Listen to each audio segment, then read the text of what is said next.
अस्सलाम वालेकुम and welcome to MK Academy. हम प्रीवियस वीडियो में बात कर चुके हैं कॉन्शियसनेस की कि कॉन्शियसनेस क्या होती है और कॉन्शियसनेस की डिफरेंट स्टेट क्या है। हमने एक अल्टर्ड स्टेट के बारे में बात की थी कि वो भी कॉन्शियसनेस की एक स्टेट होती है। उन अल्टर्ड स्टेट्स में से हम एक कॉमन स्टेट को आज डिस्कस करेंगे जिसे कहा जाता है स्लीप।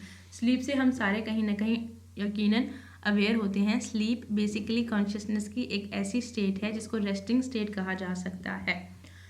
अब स्लीप क्यों इम्पॉर्टेंट है, हम लोग इसका एक आंसर हम लोगों को पता है कि इसलिए इम्पॉर्टेंट है कि हमारी बॉडी प्रॉपरली रेस्टेड हो, वो प्रॉपर फंक्शनिंग कर सके, हमारा माइंड प्रॉपर फंक्शनिंग कर सके और हम हेल्दी और फिट रहें। उसके लिए हमें पता है कि हमारे लिए स्लीप इम्पॉर्टेंट है। लेकिन जिस तरह डिफरेंट चीज़ें विद टाइम इवॉल्व हुई हैं उसी तरह से स्लीप के ऊपर भी काफ़ी रिसर्च की गई। जो स्टोन एज के लोग थे या जो अंडर डेवलप टाइम के पीरियड के जो लोग थे, उन्हें स्लीप कोई अच्छा अमल नहीं लगता था। उन्हें ऐसा लगता था कि जो स्लीप है वो एक जनरल टायरेंट है, उसको जनरल टायरेंट के नाम से जाना जाता था। उन्होंने इसको जनरल टायरेंट इसलिए कहा क्योंकि उन्हें ऐसा लगा कि स्लीप बेसिकली टाइम वेस्ट है। ना सिर्फ टाइम वेस्ट, एनर्जी वेस्ट और आपका काम डिस्टर्ब हो रहा है। और उनको ऐसा लगता था कि कोई ज़रूरत नहीं है इस चीज़ की क्योंकि इसकी वजह से उनका काम रुक रहा है। तो बेसिकली बाद में जैसे रिसर्चेज हुई और उन्होंने देखा कि वो जो लोग डिफरेंट टाइम पीरियड तक नहीं सोते उनकी फंक्शनिंग में और जो प्रॉपर स्लीप लेते हैं उनकी फंक्शनिंग में किस तरह से डिफरेंस आ रहा था। तो उन्हें ये बात पता चली कि एक इंसान की प्रॉपर फंक्शनिंग के लिए स्लीप इम्पॉर्टेंट है क्योंकि स्लीप बेसिकली एक बायोलॉजिकल रिदम है। रिदम जैसे कि हम जानते हैं एक ऐसी चीज़ होती है जो रिपीट करती है अपने आप को सर्टेन पीरियड ऑफ टाइम के बाद। अब ये दुनिया जो हमारी दुनिया है, जो पूरा प्लेनेट है, जो एक पूरा सिस्टम काम कर रहा है, उसमें हम चाहे उस चीज़ों को ऑब्जर्व करें या ना करें, हर चीज़ किसी न किसी रिदम के हिसाब से हो रही होती है। B it in your body और आउटसाइड योर बॉडी, हर चीज़ कोई ना कोई रिदम के हिसाब से हो रही होती है। कुछ चीज़ें मंथली रिपीट हो रही होती हैं, जैसे कि जो हमारा मून साइकिल होता है वो मंथली रिपीट होता है और उसके बाद न्यू मंथ स्टार्ट हो जाता है। कुछ चीज़ें ऐसी होती हैं जो ईयरली रिपीट होती हैं, कुछ चीज़ें ऐसी होती हैं जो डे वाइज रिपीट होती हैं। जो डे वाइज चीज़ें रिपीट होती हैं उन बायोलॉजिकल रिदम्स को सर्केडियन रिदम्स कहा जाता है, यानी कि ऐसी चीज़ें जो 24 आवर्स के टाइम पीरियड के अंदर अंदर चेंज हो रही होती हैं और आ रही होती हैं।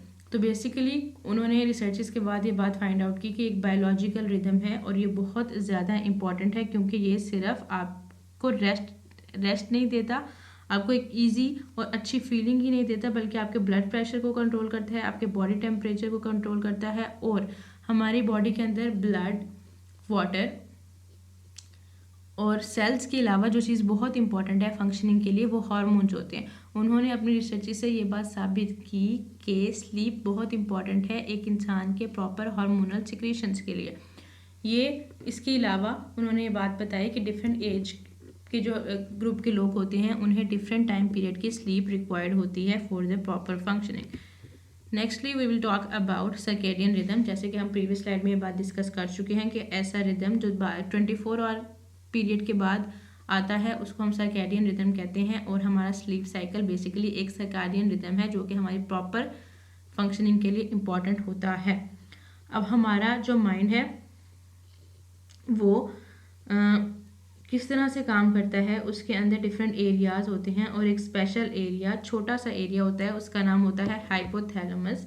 हाइपोथैलेमस जो है वो हमारी बॉडी के जो ग्लैंड्स हैं, जो हार्मोन सिक्रीट करते हैं उनको इफेक्ट करता है हाइपोथैलेमस। और इसी हाइपोथैलेमस का बहुत बड़ा रोल होता है हमारे स्लीप वेक साइकिल में और कि हम किस तरह से सोते और उठते हैं।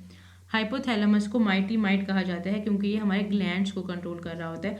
अब बेसिकली हाइपोथैलेमस के अंदर एक एरिया होता है, एक न्यूक्लियस होता है जिसको कहा जाता है सुप्राचियाज्मेटिक न्यूक्लियस।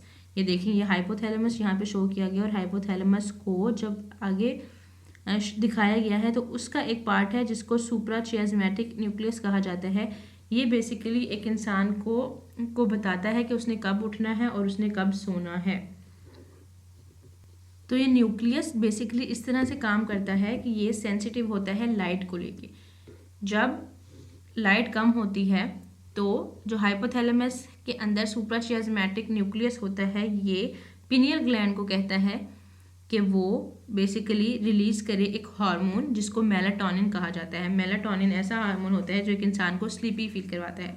तो लोग रात को अक्सर स्लीपी इसीलिए फील करते हैं कि उनके अंदर जो है मेलाटोनिन की अमाउंट ज़्यादा होती है, और इसीलिए अगर आप काफ़ी देर तक या काफ़ी टाइम तक जागते रहें रात को तो आपकी आंखें जो भारी हो जाती हैं वो इस मेलाटोनिन हार्मोन की वजह से होता है। मेलाटोनिन हार्मोन के अलावा रिसर्चेस से ये बात साबित हुई कि एक और न्यूरोट्रांसमीटर है जिसको सेरोटोनिन कहा जाता है। सेरोटोनिन बेसिकली क्या करता है, ये हमारे नर्वस सिस्टम के अंदर अगर इंक्रीज़ करेगा तो इससे स्लीपीनेस प्रोड्यूस होती है। सेरोटोनिन जो है हमारी बॉडी के अंदर प्रोड्यूस होना शुरू हो जाता है मॉर्निंग से ही, थोड़ा थोड़ा प्रोड्यूस होता रहता है, और जैसे ही रात होती है तो लोगों के अंदर सेरोटोनिन की जो अमाउंट है वो इतनी ज़्यादा होती है कि उन्हें स्लीपी फील होता है। तो इन दोनों न्यूरोट्रांसमीटर्स का बेसिकली काम होता है इंसान को स्लीपी फील करवाना, मेलाटोनिन और सेरोटोनिन। अब इसके अलावा उन्होंने जैसे कहा कि लाइट होती है उस पर डिपेंड कर रहा होता है आपका मेलाटोनिन का लेवल।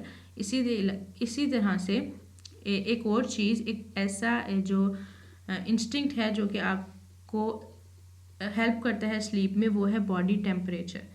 जब हम लोग ऐसी जैसे सर्दियाँ होती हैं लोगों को ज़्यादा नींद आना शुरू हो जाती है, वो इसलिए क्योंकि जब बॉडी टेम्परेचर लोअर होगा या आपके इन्वायरमेंट का टेम्परेचर लोअर होगा तो जो है आपके अंदर